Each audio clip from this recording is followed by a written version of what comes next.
Blasphemous, the first one. And I know that I haven't finished that one in videos. I've finished it a few times myself, but out of nowhere there has been a free expansion for Blasphemous 2. It's called The Third Sin, and it seems quite heavily Castlevania inspired, set in a spooky gothic castle, which is very much my thing. So I was super excited to jump all the way to the, I'm guessing, end of Blasphemous 2 and try out the new expansion. I'm hoping that one day I get a good chance to go back and finish all of Blasphemous 1 and then play through Blasphemous 2. But for now, we are gonna jump into the expansion. For some reason that I don't quite remember, I have 3 save files here, but I only have 27 hours of playtime on Steam, so I imagine I duplicated them for some reason. But I have finished Blasphemous 2 some time ago. I think we're gonna jump into the save file with the most hours, and I imagine it's gonna be outside of the final boss arena for the base game, in case that matters to you. Okay, so here we are in the Crimson Reigns, which is right outside the final boss area. Ignore my unhinged map. This was during my hunt for 100%, where I must have been missing one thing, and I went through the whole map. I went through the whole map to explore and make sure I picked everything up. I did get 2 quest items. The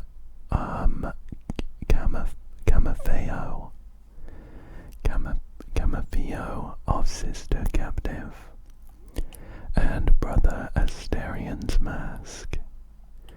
They both have quite a lot of lore text here, which I would love to read through for you, but I'm keen to get started. So I think we will need to find where to start the expansion. Now there are a couple of areas, like down here next to this blood drop, that have a door symbol but no map beyond them. I had 100%, so I imagine they're new areas. There's one down here in the Choir of Thorns as well. Why don't we head back to the city, check out what's past this blood area. It has been a while since I last played Blasphemous 2, so although most of the basic mechanics are quite similar to Blasphemous 1, which I've played more recently, there are some differing aspects. For instance, this alternate favors lets us slot in different figures for bonuses. I think at the time, I don't know if there's any new ones, but when I finished the game, looks like there are some. When I finished the game, I had all of them, and they combine if you slot them correctly to give us some nice bonuses. And of course, Blasphemous 2 gave you 3 different starting weapons, as well as the iconic Mea Culpa sword. But there is a new weapon for the expansion, so I'm thinking we'll get that pretty early probably. So I won't worry too much about picking which weapon I'll use. I just have Mea Culpa right now. Oops, I think I've gone a bit too far down. We're heading over to that little bloodstain to see what is behind the door. Here we are. Pop through there. Oh, I have all sorts of different upgrades and prayers to pick from. I can't remember which ones are good. Let's head in this door. Oh. So we're in a spooky cave with a couple of beaten up old coffins. But there is one intact with what looks like a spectral dagger embedded into it.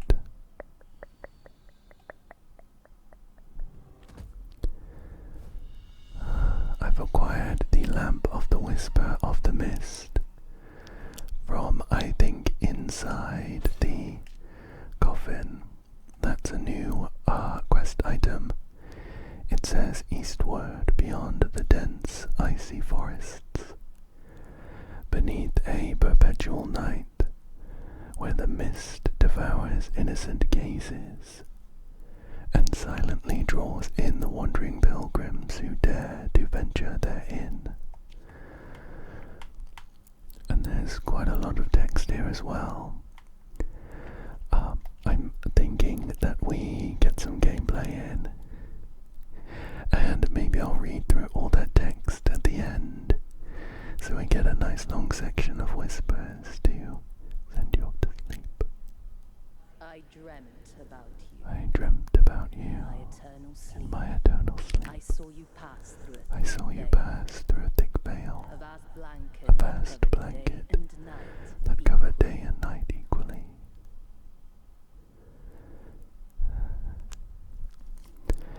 So that was a little cutscene with a mysterious voice speaking to us. I'm thinking that it might be similar to in the first game where I've forgotten his name now. Escribar, I think. Escribar spoke to us as we got closer to him. Oops, that's the second file I've used. Before I go too far, I do just want to check the store and see if there's any new items for us to buy. Looks like no one's home. I vaguely remember that they might have left towards the end of the base game. So let's head back to the preview, and we'll teleport over to the east, where it looks like we can journey forwards. There's a lot of green dots just here in the Choir of Thorns. And there are some more spectral daggers, which seem to suggest we're on the right path. Possibly even more so than the first game. The environments and atmosphere in the second game are absolutely beautiful. And we have come into a misty forest. As we're moving further, the mist is building. I can't see where I'm going, so I'm gonna trust that moving forwards is right. Then our pain turned to mist.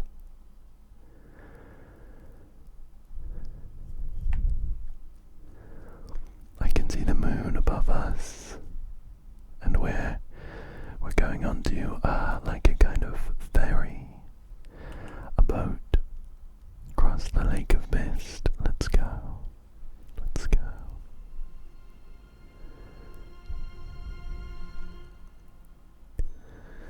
I'm so looking forward to listening to the new music, and there's a one new boss, I think, a bunch of new enemies, and the castle to explore, and I'm very excited to see what's in store. A spooky raven there. Let's activate this preview. We'll move on.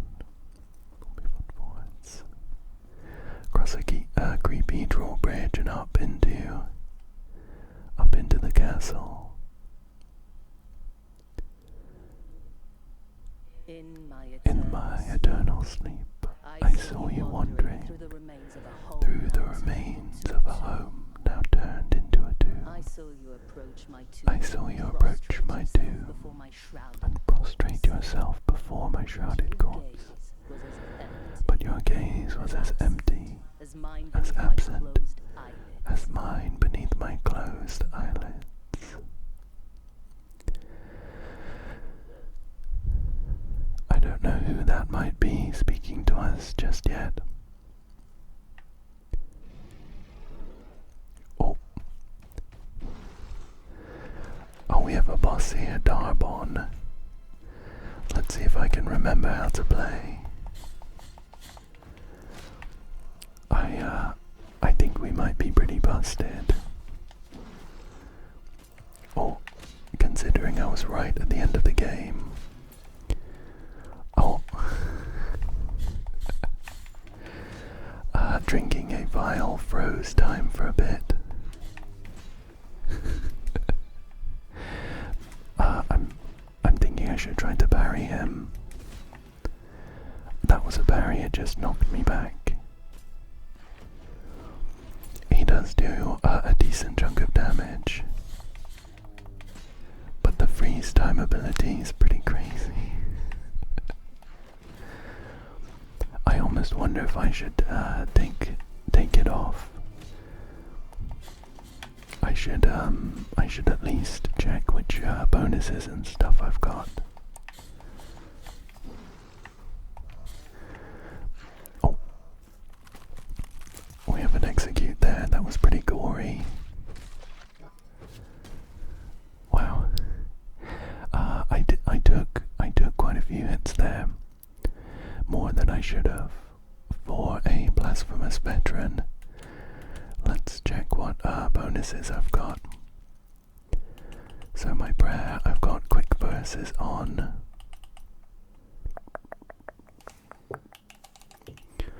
Create a projection that carries the same weapon as the penitent one. The time of casting, and I've also got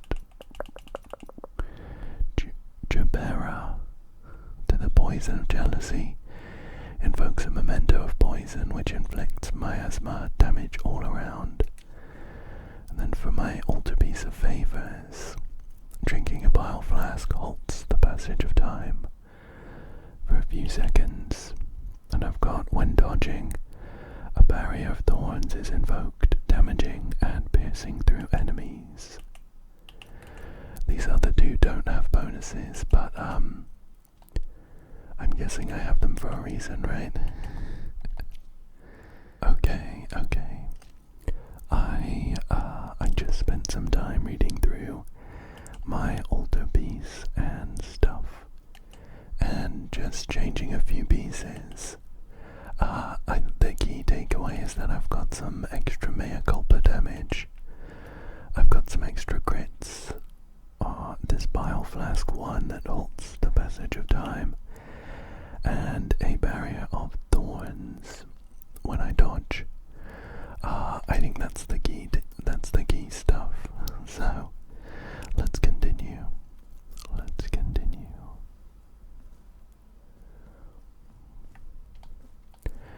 We've got some really nice set pieces here, and I think these two floating wolf heads maybe will be part of the new weapon interactions.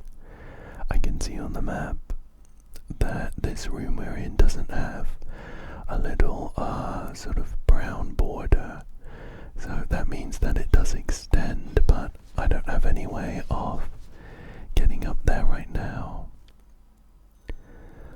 Oh, and here we are in the usurped halls. Whoa.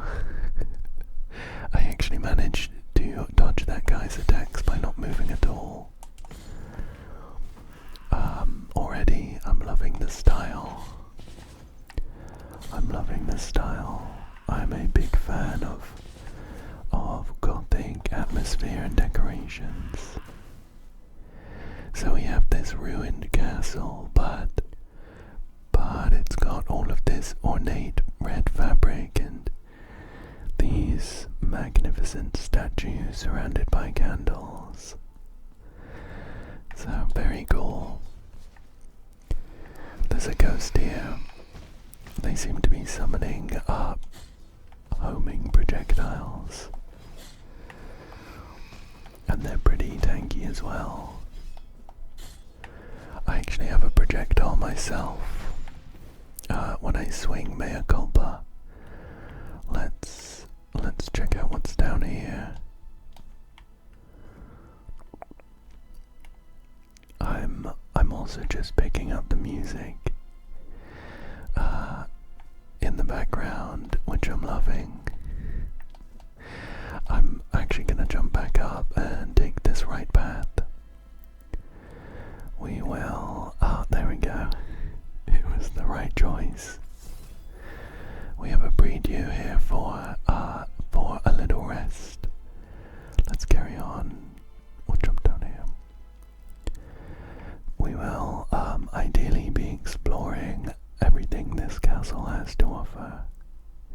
So I don't plan on missing anything. Oh, my prayers have been heard.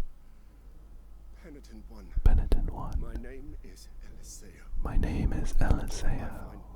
I find myself prostrate in eternal wake, a prisoner of a ceremony born from a lie. Oh, Duchess of mine, so ill, so alone in these gilded halls that never comforted her.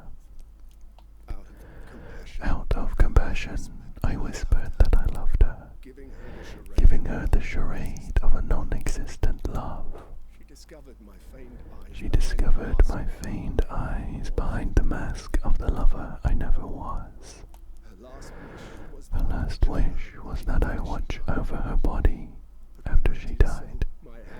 But when I did so, my hands became nailed to her tomb, leaving me imprisoned ever since.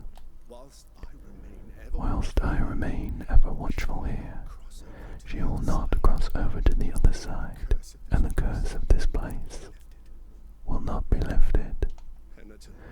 Penitent one, seek the weapon born of this condemnation, and free us from the love that never was. Oh, we have a little, we have some guiding lights. We have 2 nails to get rid of, I suppose, up above us, and 1 down below. Just from the sideways look we're getting at this beautiful casket and the veiled figure within, I'm wondering if they're who we are as we progress. Should we see if they have anything else to say? Free me. Free me, penitent one. Extricate these captive hands of mine. Got it. Got it. I'm gonna double back quickly to see what was on the left here.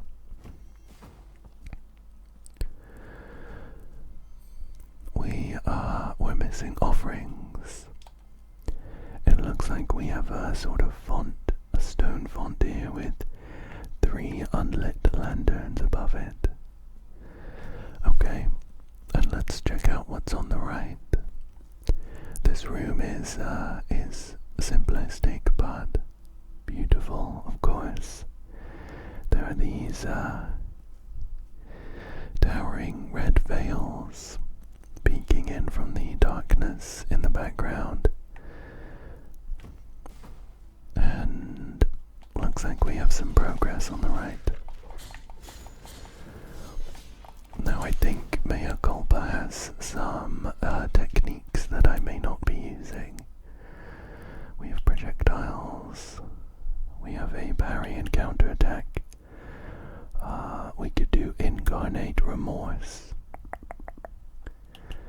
Weight of justice, preceptor pulse, projectile turn blue if it crosses a thorny surface when it does RB. Okay. I'll try and remember all of that. I'm thinking probably the most important one might be the traversal move to do with crossing thorny barriers. We have a teleport, a portal here if we needed it, but we've unlocked travel between previews, so we don't need this one necessarily. Let's head back. I do also have a little rosary on. There's quite a few to pick from. At the moment I have a bunch on that reduce mystical damage, and I have one that emits a ghostly sound when approaching hidden corners. That makes a little, I think, ringing noise. Oh, this fog looks dangerous. Shall we try and jump in? Oh. The longer I was in there, the more nails were being summoned around me. I have a bad feeling it might be an insta-kill if we sat there. I have 64,000 souls on me at the moment. I don't know what I might need them for, but ideally I'll hold on to them.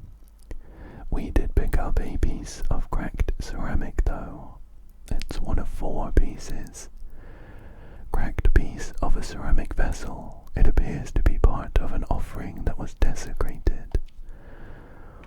The Dead Stairs, part 1 of 3. I walked haltingly, my vision blurred amongst corpses that seemed to follow me with eyes no longer able to see, but still filled with a silent plea. Their dead gazes met mine, imploring me to make it through those endless, luminous corridors, where their fallen shadows now lay. The burning in my throat tore at me, cough after cough, giving me no respite. I looked back. The corpses were gradually fading away, devoured by the gloom of the vast rooms. Oh, okay. I just dashed through this miasma real quick, and we actually got out the other side without any issues. Let's check out what's up this ladder. There's another one of those. Oh. There was another one of those wolf heads that we can't interact with yet. I'm trying to figure out how I use my prayers.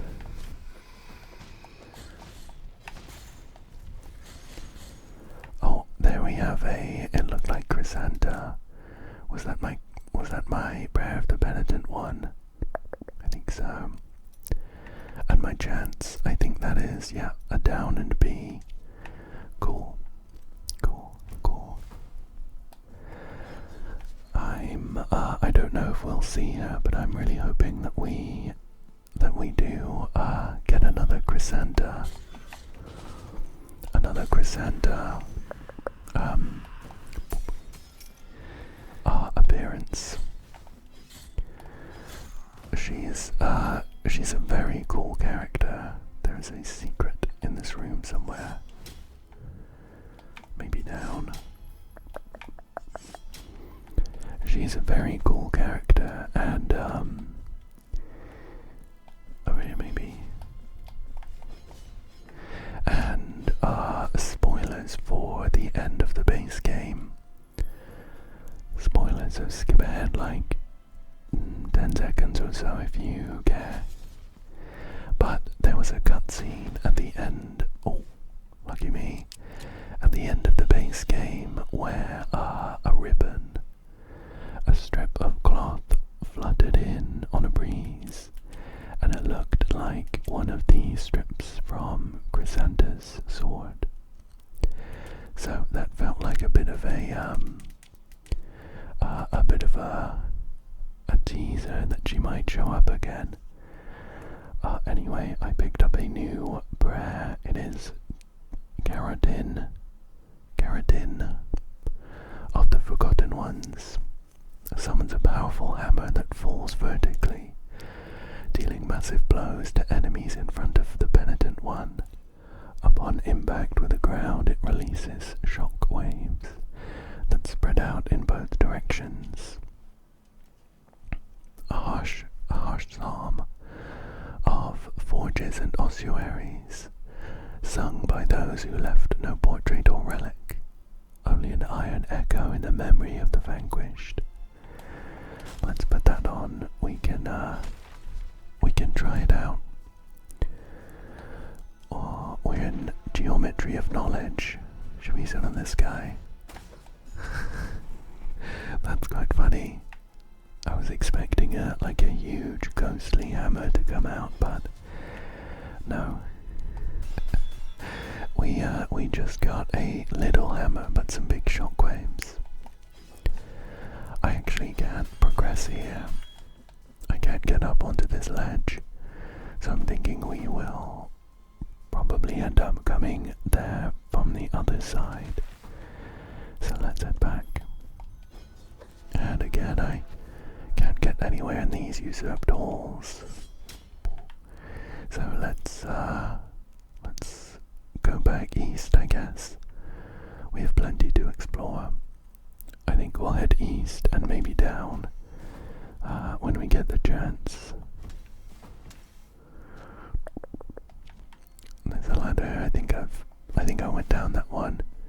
Yeah, here's the preview. So we'll head just off the left of the screen and down. I don't know if it's worth trying to take that ghost out, considering how tanky they are. I'm guessing that we will probably... We're in stone entrails. I'm guessing that we will probably meet another shopkeep in this area at some point, which will give us a chance to spend all of our souls. What are they in this game? Actually, they're not souls. I can't remember what they're called. Plus, of course, when we get the new weapon, we'll be able to use our souls to upgrade that. That was another dead end, unfortunately. I think if we continue left, we can... No. We're gonna have to take a right and head all that way. I actually don't know if dashing like this is any quicker. It's quite noisy, so I think I'll just run past those guys. frustrating that I run past some of these enemies. Sometimes when I'm watching like Dark Souls playthroughs or Elden Ring playthroughs, that sort of thing, you see some people who just run past everything, and whoa, I feel like I teleported randomly. Yeah, you see some people who run past everything, and it does feel quite frustrating sometimes. Okay, that ghost does some contact damage. Well, we could of course head up in the room to our left. Whoops. But I think I'm gonna check out what's through here. The lift appears to be blocked. Got it. There's an interesting looking door here. It's closed. It has a coat of arms in the shape of half a face. Oh, I think maybe we could drop down here. I'm a little concerned that I might fall into an endless pit though. So I'm gonna try and drop down carefully.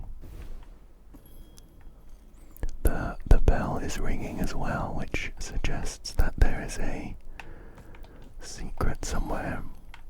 Let's see if we can find that, It could of course be above us. Oh, there's another lever for the lift, but it's blocked. We can slide down those, and there we go. We made it all the way to the bottom, and it's a good job that we didn't just jump down because there are spikes. But there is a secret wall down here. Let's see what's going on in here. I can see an item up there. And just a couple of bloated corpses protecting it. What is it? We have acquired the grief. What is that? Is it a rosary? Is it a prayer?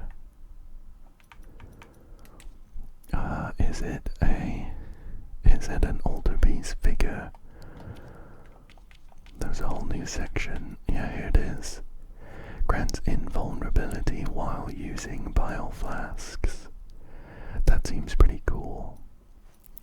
I don't really want to replace either of these four, any of these four though, because they have some pretty good resonances, and the other four are pretty good individually. So I think I'll hold off on using that right away. Plus, stopping time and being invulnerable when we use them seems like it could be pretty powerful. Maybe too powerful. And to some extent I feel like taking the challenge away that much. Oh, how do we get up there? The lift's blocked. Can I hold on to this ladder? Oh, there we go. It was quite precise for some reason. Yeah, I feel like taking away the challenge is, to some extent, taking away the fun. But that is, of course, a self-imposed restriction that is quite arbitrary. So if I have too much trouble, I will just put it on. My hammer didn't give me the shockwaves there. That's okay. It uses up a fair bit of fervor. Here we are. We're on the other side now. Oh, looks like I can trigger an execution on those guys by hitting them 3 times with a normal string. Not that guy. Maybe I got a crit on him. It's fun to check out what all the executions are. this is cool. This is cool. In this big library room we have an interactable object. A ladder that we can move left and right by hitting it with our weapon. That's cool, I like that. I'm not done exploring this room yet though, so let's bring the ladder back to the right. I can hear the bell ringing as well. So there's a secret waiting to be found. I'm also hoping to trigger an execution on one of these book guys.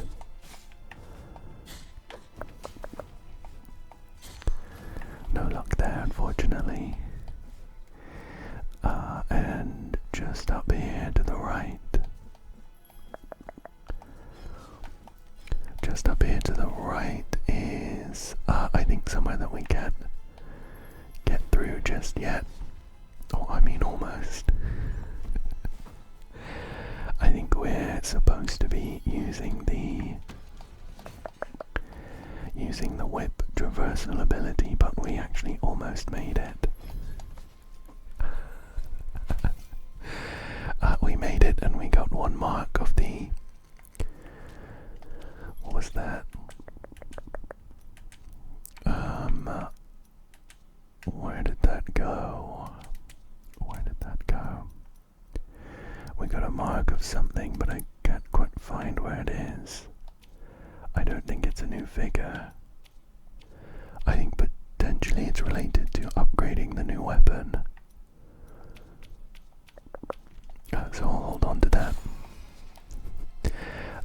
I don't think it's intended to be able to make it across that gap, but I did use, what was it? A double jump, this dash, and a swipe. That bell is still ringing though. So I wonder where the secret is. Maybe it's right here on the right and I didn't hit the wall properly. Oh, there we go. We got our second piece of cracked ceramic. Does that one come with a new... No, it's part of the same stack. Okay, on to the left then. I have to say, so far I'm really enjoying the environments here. I would have been more than happy with just one big Gothic castle. Oh, okay. It was kind of a generic execution there, where we just summoned some roots to crush them. Yeah, I would have been happy with one big, sort of similar looking Gothic castle. But we've run into a few different environments that all do fit the theme, but they are, I would say, sufficiently different to have their own vibes. I think we're getting close to some of these nails up above us, but they're quite a bit further. We do have another preview here though. Let's head down this ladder just to the right. Okay, it's another one of these areas with some dangerous mist. I think we're gonna have to be quick. I don't really want to sit around and find out, but I do feel like it's gonna be an insta-kill if we don't get out in time.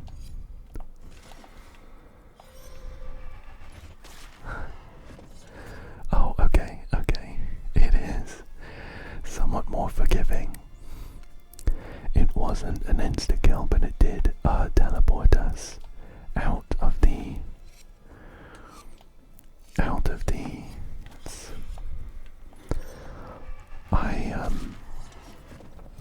I think we're probably gonna need some kind of item or relic to get through here.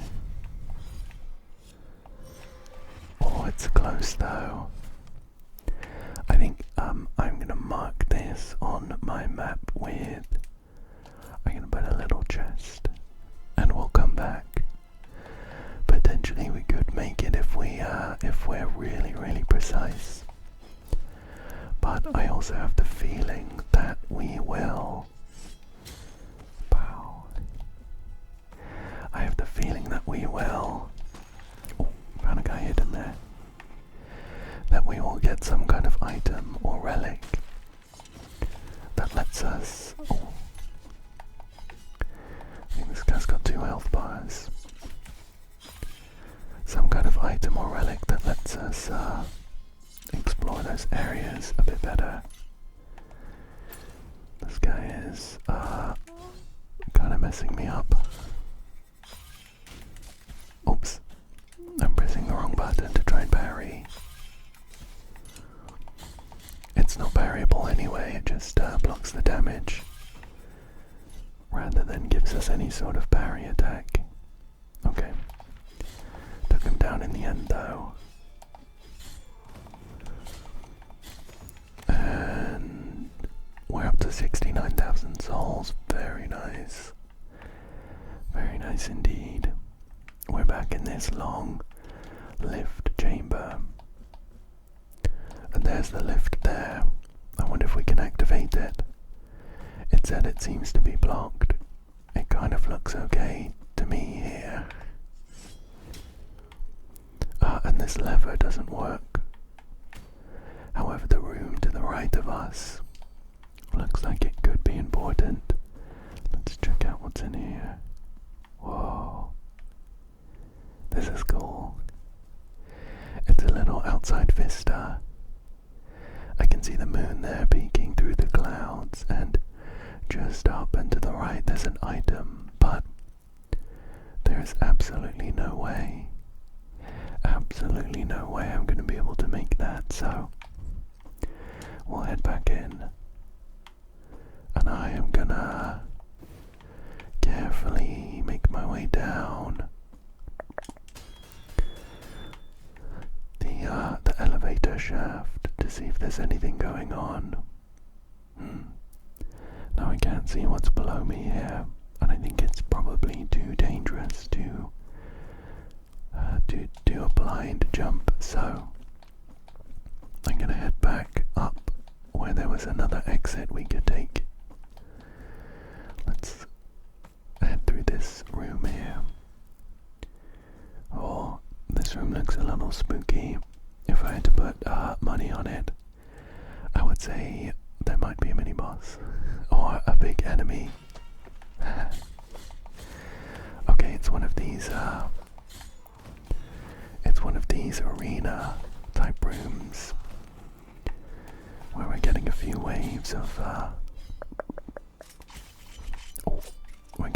waves of enemies to beat. Those guys are like we fought some ghosts that were just like them in Blasphemous 1. The timing seems a little bit different though. I'm gonna use one of my chants there. Oh. Okay, that wasn't too bad. On the UI, I can see below the mea culpa. Below the mea culpa icon, I have a red bar that is full and kind of flashing. I cannot remember what that is or why it is important. I think it might be part of. Oh, here it is. It's the incarnate remorse. Cleanse guilt. Sure. I don't know how often we are going to be using that. And in this room we are going to have to be fighting between the ladder that we can shift to the left and right, as well as the fog. Oh, that will do a big hit of damage to us, as well as teleport us out if we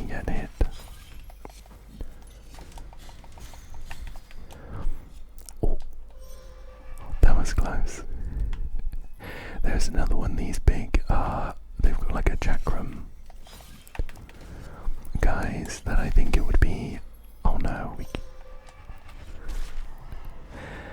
that guy was ready for an execution, and I'm really keen to see what it is.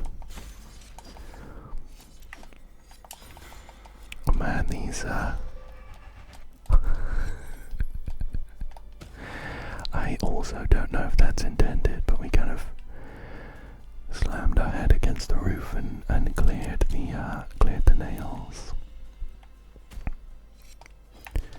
Well, we got another altar piece. Let's get out of this fog and we'll check out what it is. Let's see. It's this one, the Ascension. By performing Passage of Ash, the Penitent One releases a shockwave that inflicts damage on enemies. Off the top of my head, I don't know what Passage of Ash is. I don't know if maybe it's related to the new weapon, or if it's a move that. Oh, that was rude. Or if it's a move that I've forgotten about. Take this guy down. They actually have two different moves with different timings that I'll need to look out for. I can hear the bell ringing in this room too, so let's keep an eye out for any potential secrets. Take down this book guy.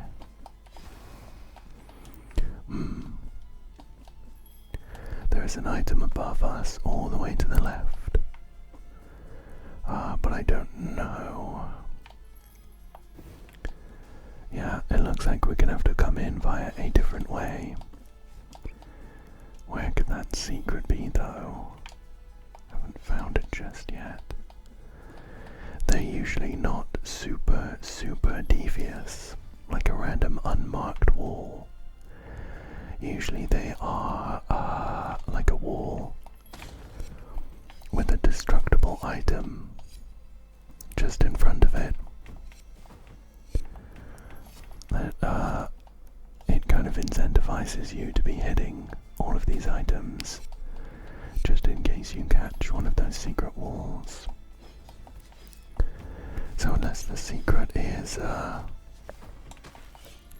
just on the other side of this area, which I don't know, I can't quite see that being the case. I think what I might do is I'll mark this square with a question mark. I'll mark this square with a question mark so I know to come back when I am hunting for all the secrets. Oh, and look, we got a nice shortcut to this preview. Let's carry on forwards. We're still a decent way off of these nails. I am happy of course that the DLC is so big. I think it said that it was like a quarter of the size of the base game. So it's a very decent, oh, still caught me. So it's a very decent size. I felt like we were closer to the nails. Let's push this ladder all the way to the left. Oops. My dash hits it, so it pushed it a little bit. Let's see what's over here. Smashing these bugs as we go. Oh, another one of these guys. Our hammer prayer does do a really good amount of damage. There we go, and we have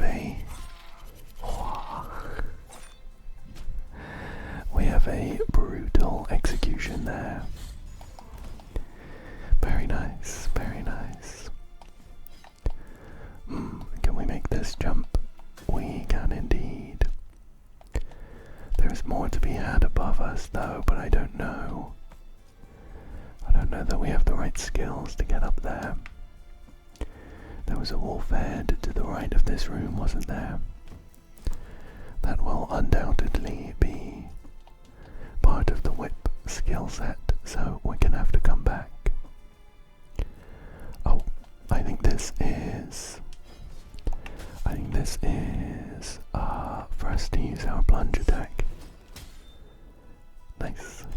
And there's a bell here too, which we can. Oh, that's close. I have one of these altar beasts. I think this one, the liberated. It allows Mea Culpa to interact with mirrors and bells. I wonder if maybe I should have taken that off. Part of the kind of gameplay of the base game has you switching between different weapons, like we have this like flaming sensor here, very cool, or these quick daggers, and they each have their own traversal abilities, like the heavy sensor lets you swing and hit those bells. Oh, what's this? Lets you swing and hit those bells, and the daggers let you dash between mirrors. But I have unlocked Mea Culpa, which I'm pretty sure is right at the end of the base game, and the liberated figure lets me interact with all of those things without having to switch between everything. Well, let's see what's in this ominous looking blue corridor. Oh, there's a bunch of corpses hanging from the ceiling. Oh, and one that looks interactable. I think we might need to hit them. Yep. Oh. There was a deep bell ring, and we snatched up a chain. Very nice. It's Embrujo, maybe. So this game is made by a Spanish game developer, I'm pretty sure. And it is, of course, heavily inspired by Spanish Catholicism. I don't speak Spanish. Let me quickly look this up and make sure I'm pronouncing it right. Google Translate says that it's Embrujo, and apparently it translates to spell, charm, or enchantment.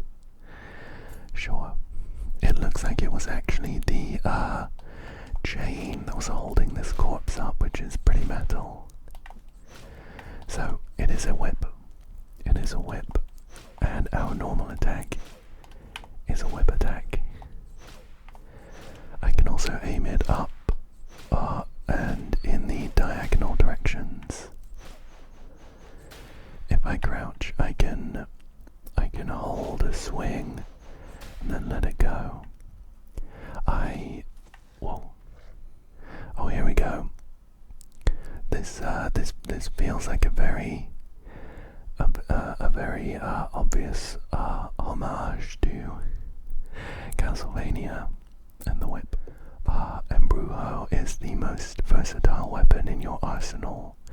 Powerful, nimble, and long range. Its lashes of unholy damage are especially effective against enemies from Castle of the Mist. Aim and press X to attack with Embrujo in any direction. Make a series of hits to charge the gauge and activate the wall of the Whale of the Flame, which will enhance the damage of subsequent Embrujo hits. We got Mark of the Embrujo. We picked up one of those, didn't we? From cheesing our way across a big gap. It contains an unholy power from distant lands, which prevents the marks of martyrdom from upgrade the normal weapons. However, there may be other marks hidden throughout the world.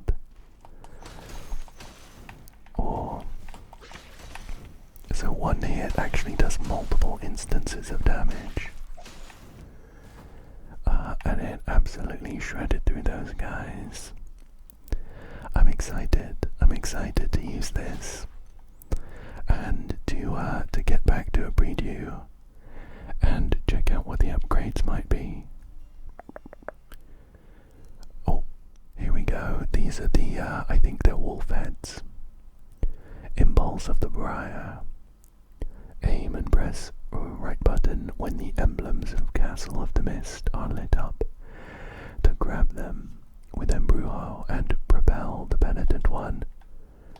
Boop. There we go. And that gives us some very strong traversal ability there. I can make my way across these big gaps with ease. Very nice. Very nice. So there's plenty to explore, but I do want to head back to the... Oh, here we go. Veredicto skills in Embrujo. Although Embrujo has its own unique characteristics, it can interact with the chiming bells, just like Veredicto. Hit these bells with Embrujo to explore previously inaccessible paths. You can switch between Veredicto and Embrujo at any time from the Arsenal of Penitence. From this menu, press Y to switch between weapons. Okay, sure. I mean, I guess we'll do it while we're here then. Let's head up here. Here's another mark. I do want to get back to preview to check out the upgrades and to swap my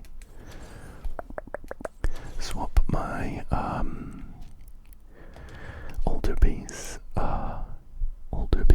statues over, because I have two here that are mea culpa specific. So I think it'll be worth swapping them over. Let's get back across here, where we can head up here. Oh, and get through that door with the seal on. Although it's quick, it slams right shut behind us. There we go. Oh. You know what? I didn't even clock that we wouldn't have been able to head up there, even if we wanted to. Let's go that way anyway. Completing this, the puzzle in this room, the jumping puzzle, unlocked another mark that we can use to actually get out of the room. So let's do that. We have two marks. We have two marks to upgrade with. Should be fun.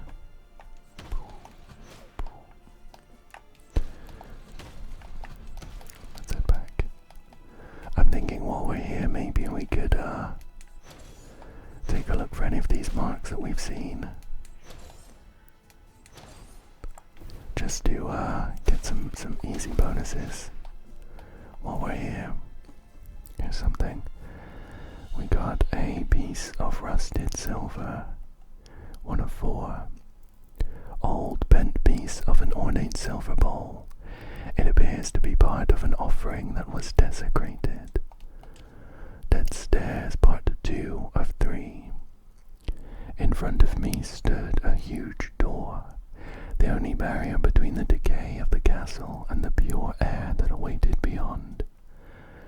That colossal door seemed to resist, as if some dark will were clinging to it from the other side. Even so, I managed to open it with some effort. An icy wind suddenly burst in, scratching my skin and my aching eyes. Before me lay a clear night, bathed in the round light of the full moon. It invited me to cross over, to lose myself in its clarity, but something invisible held me back. Sure, I'll keep an eye out for some more bent pieces of silver then, I guess.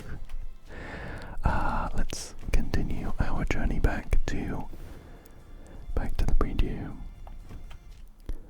Head down here and we'll jump down. Here we go. Okay, let's oh, you know what, maybe I didn't need to be at the preview, yeah.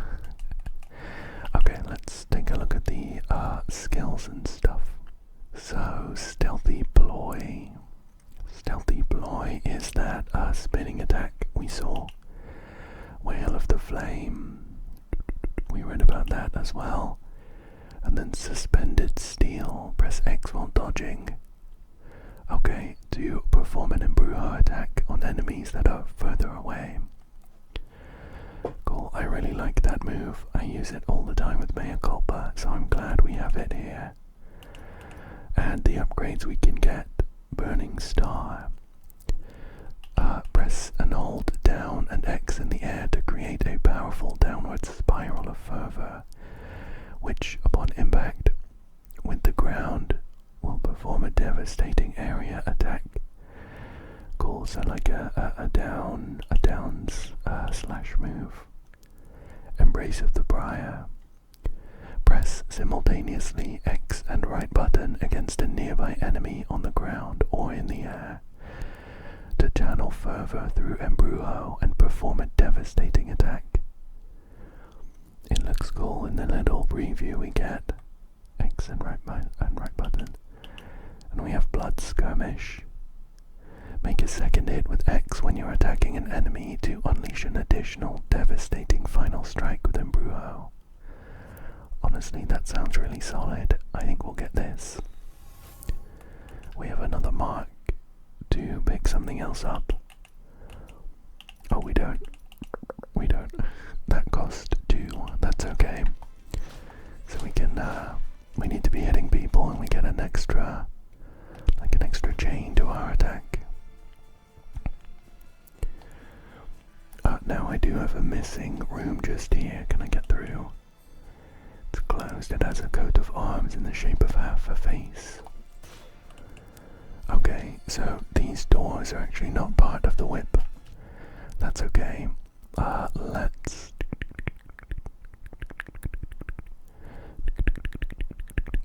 Shall we... Let's just head up. Let's just head up and up and up and up and up. We need to go pretty far up to get to the nails, of course. For a moment I was sort of worrying that we would only get the whip after getting all the nails, at which point I felt like we might be nearly at the end of the expansion. So I am glad that we... How do we get there then? I'm glad that we got the whip relatively early, and we can enjoy it.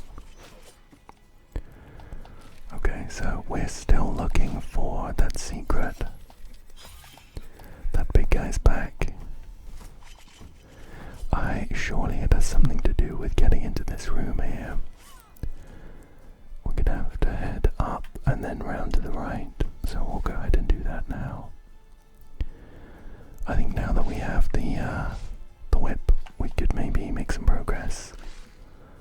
Or not. Oh, here we go. Check out what's through here. We have another one of these portals. Again, unnecessary. And a secret door. Here we go. We got 3 or 4 pieces of cracked ceramic. I wonder if that's the secret. I'm gonna leave the question mark here just in case it's not. We'll make our way back through to that room at some point. Let's continue up this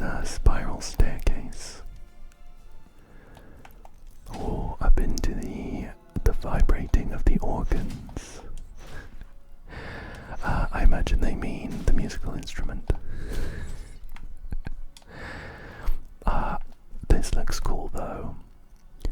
It's got a lot of stonework as opposed to the wooden library that we just came from. But there are these ornate wooden structures that look like they came straight out of a cathedral. Like this looks a bit like a confessional in the background. I love the vibe in here. Oh, but we might not be here for long. We might not be here for long. I don't know if I can make any progress.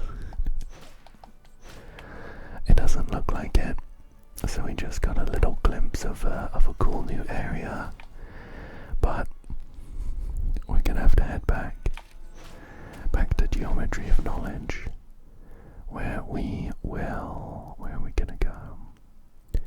I think we'll head to the left. Just here. We'll head to the left here.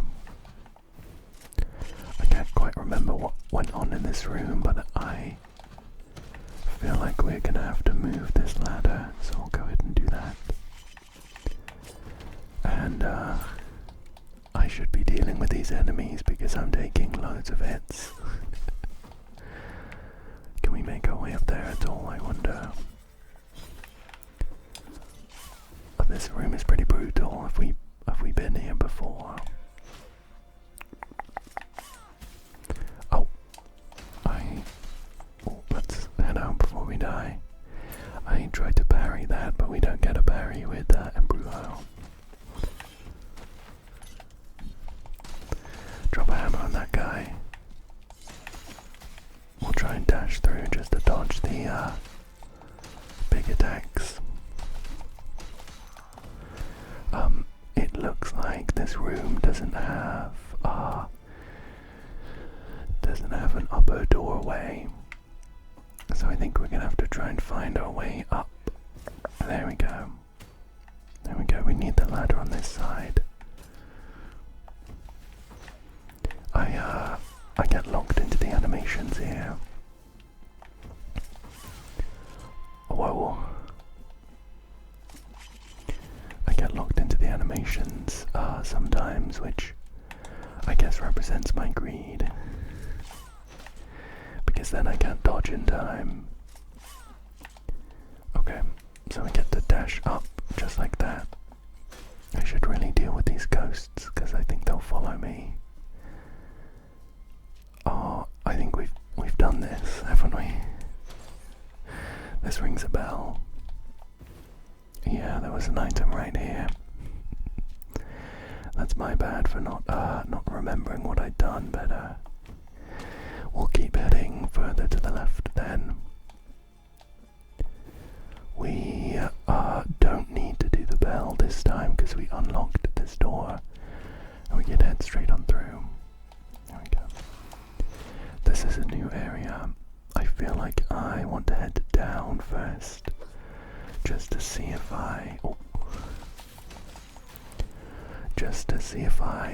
maybe unlock any shortcuts or lucky us, I breed you. And I realized that I've forgotten to swap out my mea culpa buffs. Let's do what's Passage of Ash? Which one's Passage of Ash? I guess we'll put the grief on, grants invulnerability. And let's do get some strength ones. I think we're gonna need miscellaneous. One attack for combo. Tears of Atonement, that's what they're called. Not souls. I think we do physical damage. So I'll put this on, potentially. Oh, there we go. Yeah. Get some extra physical damage from that. It's a small amount, but I will take everything I can get. And we'll continue heading downwards. see if we unlock any shortcuts or anything. Oh, I'm gonna have to watch out for this guy because I don't have a parry. I can if I wanted to just dash back and forward between him. It does a little bit of damage, and we do get some degree of invincibility, I think. We have a door here with some faces on it. I think, from what I remember, ringing that bell opens this door, which we will of course need to do from the other side. Oh, she turned around real quick. That felt a little unfair.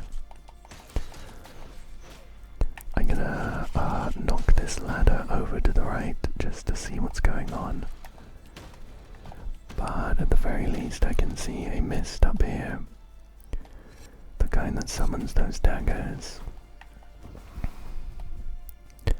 And I could just about see... Let's go up here. Whoop. I could just about see some little silver blobs that get activated when we ring the bell. So, I don't think that's for us right now.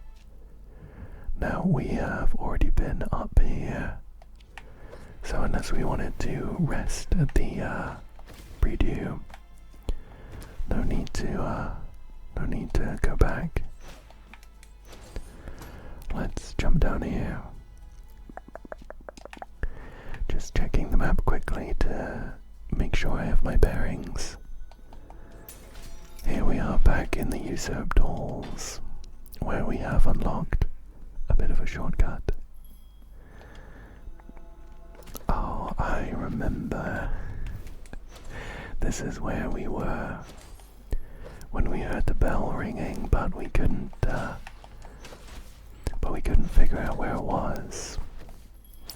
There's a secret door just through here with a casket. Inside we get Lady of the Mist. It's another altar beast statue. This one says, defeating enemies increases the damage caused by all weapons. Gradually up to a maximum level. This increase is lost completely if you die, receive damage, or rest at a preview. That sounds pretty interesting, actually. It could mean that if we are coming up against, say, a boss, we could kill a bunch of jumps to build up our damage bonus, and then go in for the boss. Oops.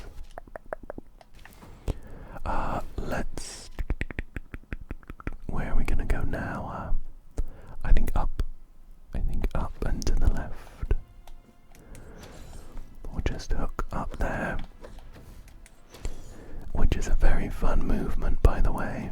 It feels really satisfying to hook onto these wolf masks. Oh, should have known. We have a little gauntlet here. I've already wasted some fervor on a little guy. Oh wow. These guys are really showing me up. We've built up our whale of something or other though. So we are getting some more damage.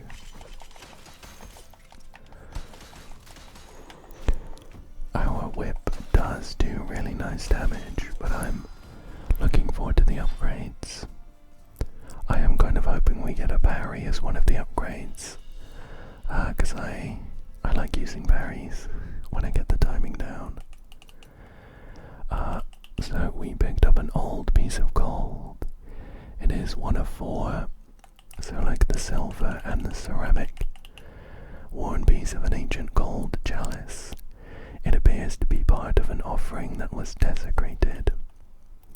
Oh, of course. These are for the offerings down by the glass casket. Let's read this one. Dead Stairs, Part 3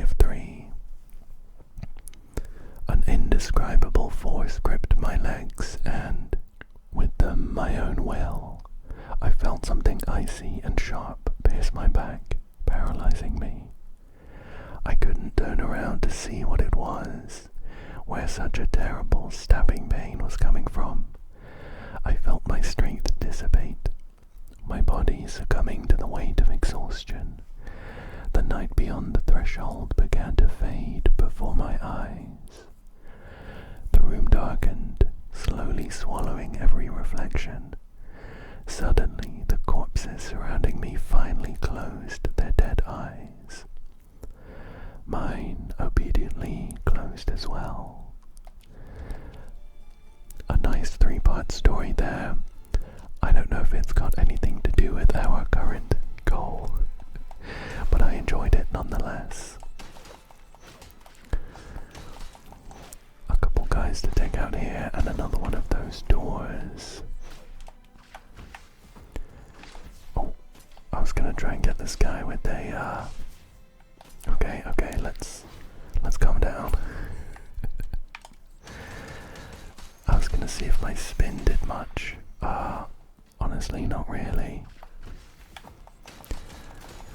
There's another one of these doors down here that I don't think we'll be able to open. Yeah, there's a coat of arms in the shape of half a face. Obviously some kind of key that we're missing.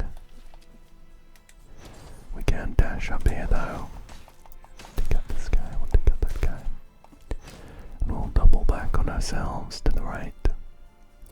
Oh, here we are. In this room with the bell. Now I think we are gonna have to be, we're gonna have to try and be nice and accurate. Because if we don't do it, we might have to come back around the long way. Once the door closes.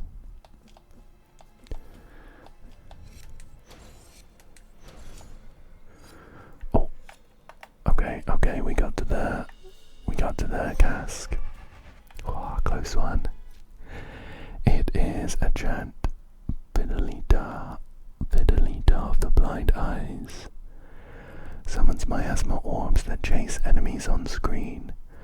Upon impact with enemies, they inflict area damage and are consumed. Sounds pretty cool. We got that done though. So, where are we going next? I can't quite remember if this shaft here on the left had, if we could make our way up there. So I think I'm gonna head back just to be extra sure. Before we start climbing around the rest of the castle, it's worth checking the places close to us. Okay, remember there was the check room guy in this corridor. And what's up here?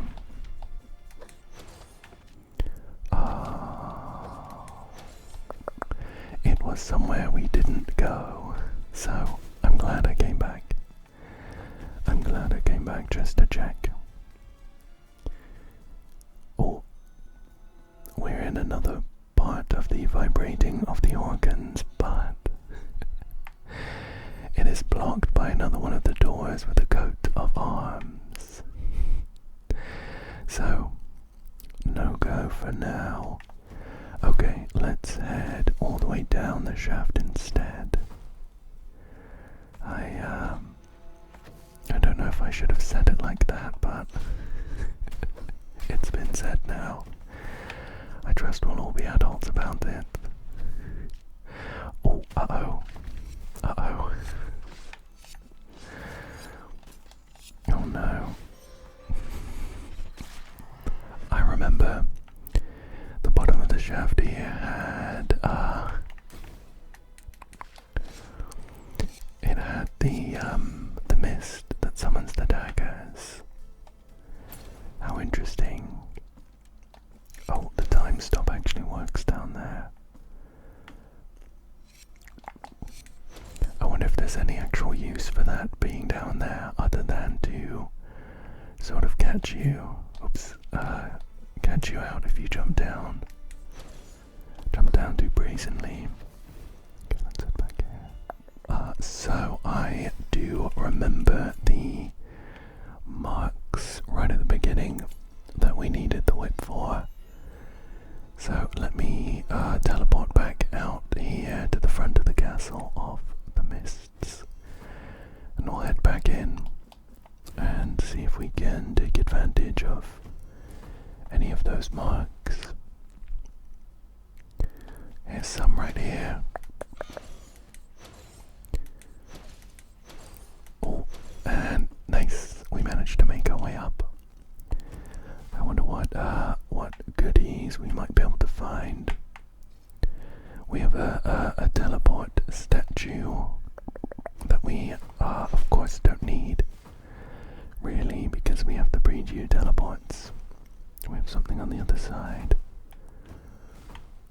An ominous looking platform on a chain. I wonder if any of these are gonna break. Oh, here we go. Nice.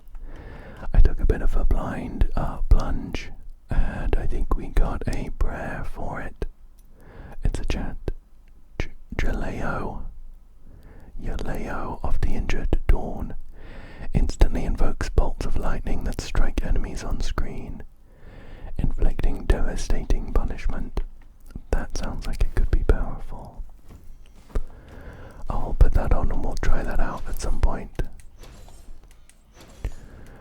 I did see on this screen that we jumped down from, it doesn't have a ceiling on the map. So I'm gonna come back and just check. See if there's anything I might have missed. Oops. But I don't think so, actually. How strange. I wonder if maybe we can get here from above at some point. This shaft here also doesn't have a ceiling. So my guess is that we'll make it there from above at some point. Okay, let's head back in.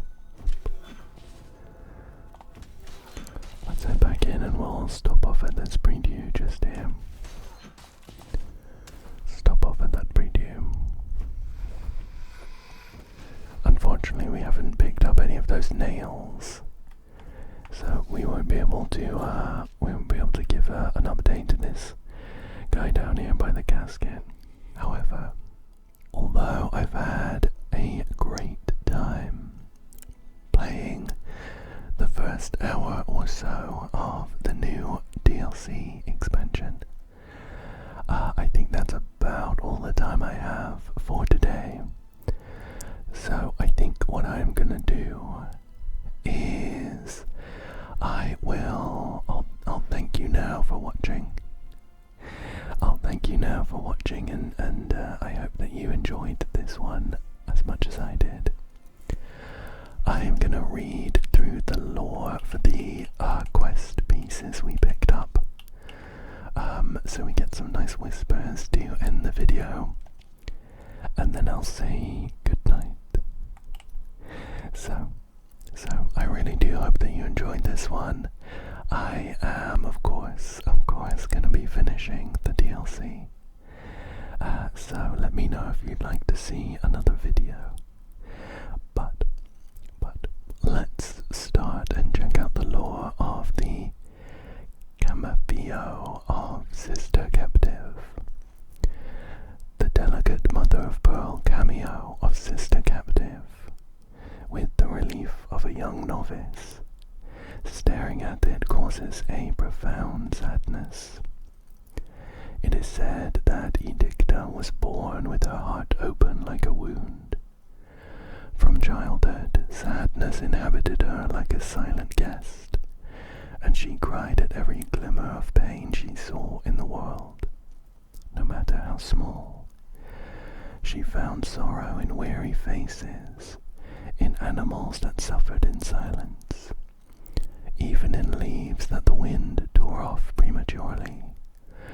Her soul seemed to hear lament where others only perceived the inevitable course course of life. One morning the entire town was awestruck, for from Edicta's tears sprang small withered flowers. Flowers that were born already defeated, as if their life were also a lament. This was taken as a sacred act of the miracle. They said that Edicta wept for everyone, that her tears were relics worthy of being kept in small lacriers, to venerate the sorrow she carried for all the inhabitants of Custodia. But what began as reverence turned to greed.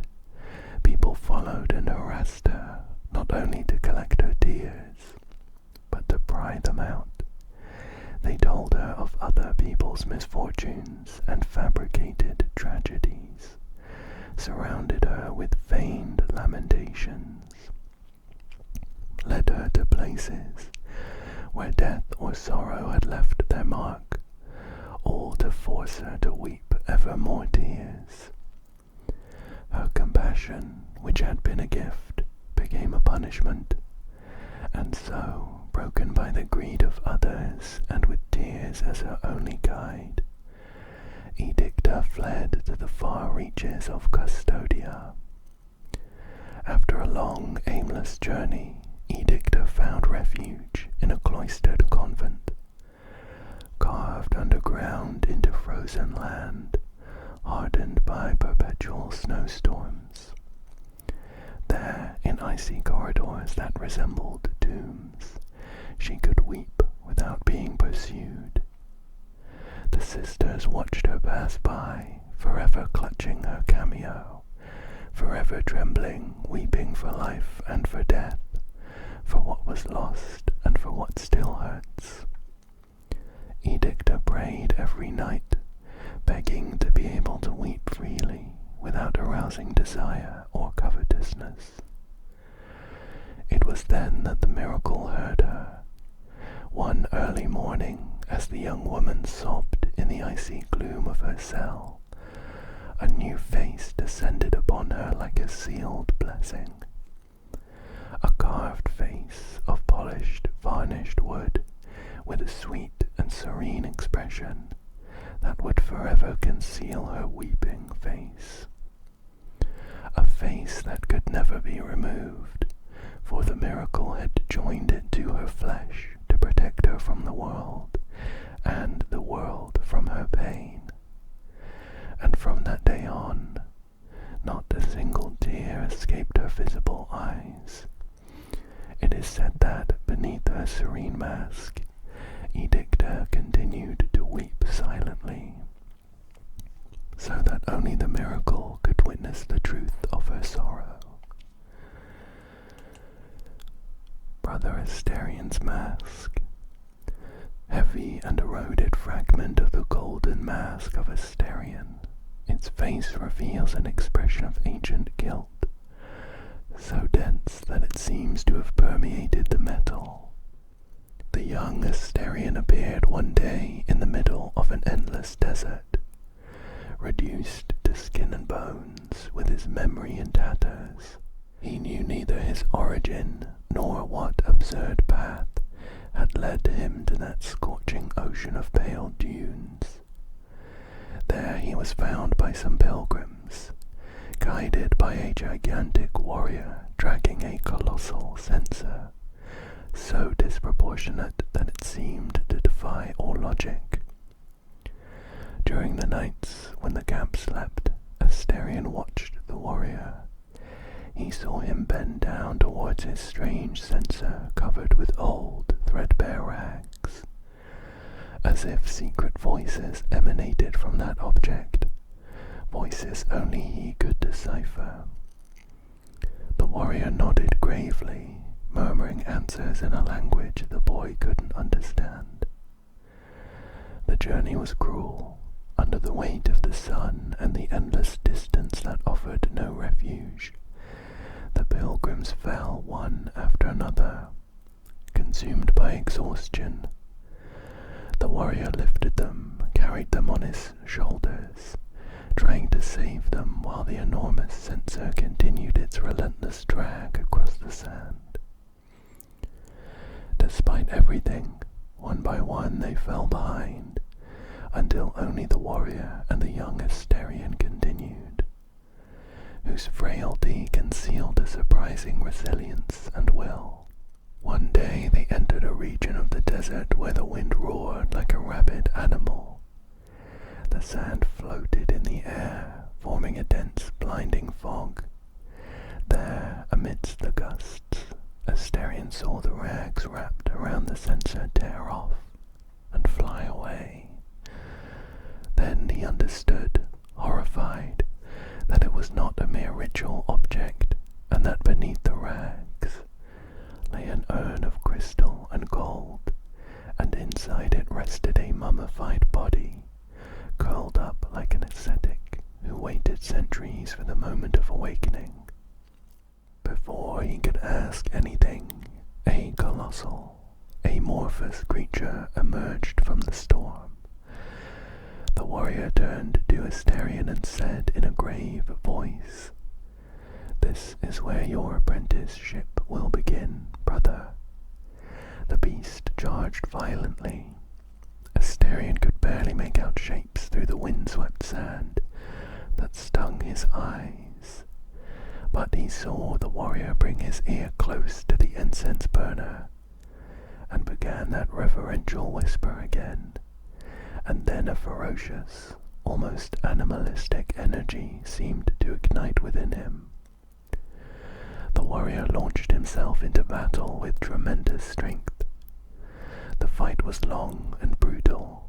Warrior and creature were evenly matched, two exhausted titans refusing to fall. It was then that Asterion, wiping the sand from his face, decided to act.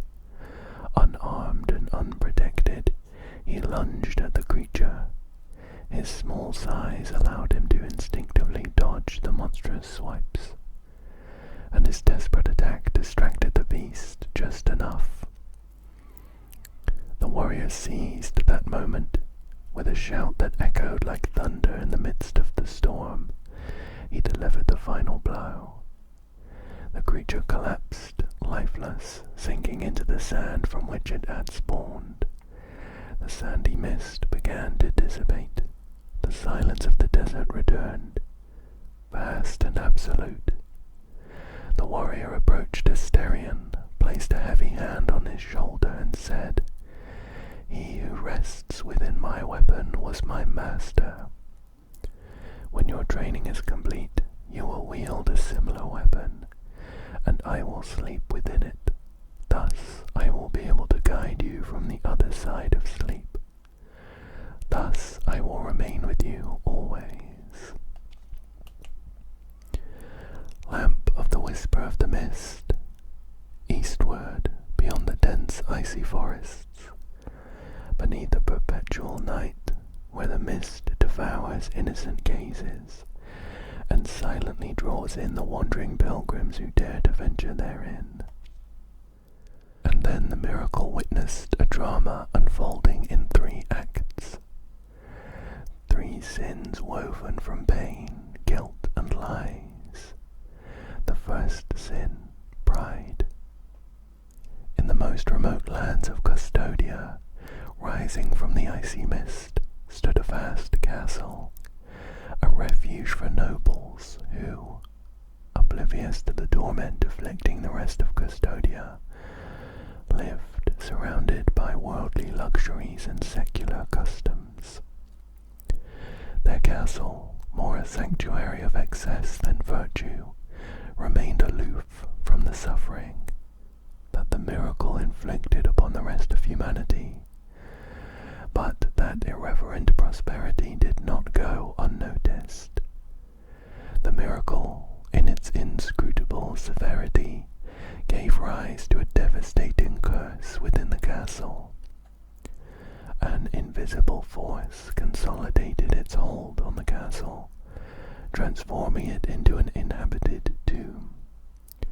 From the weary chests of its inhabitants emerged a dark mist, dense as a malevolent omen, and from that unholy exhalation sprouted enormous nails that, guided by a cruel and inexorable will, sought the flesh that had summoned them. One after another they sank into chests and sides, piercing their victims amidst stifled screams, until every hall, corridor, and chamber was filled with shivering bodies, and eyes still wide with terror.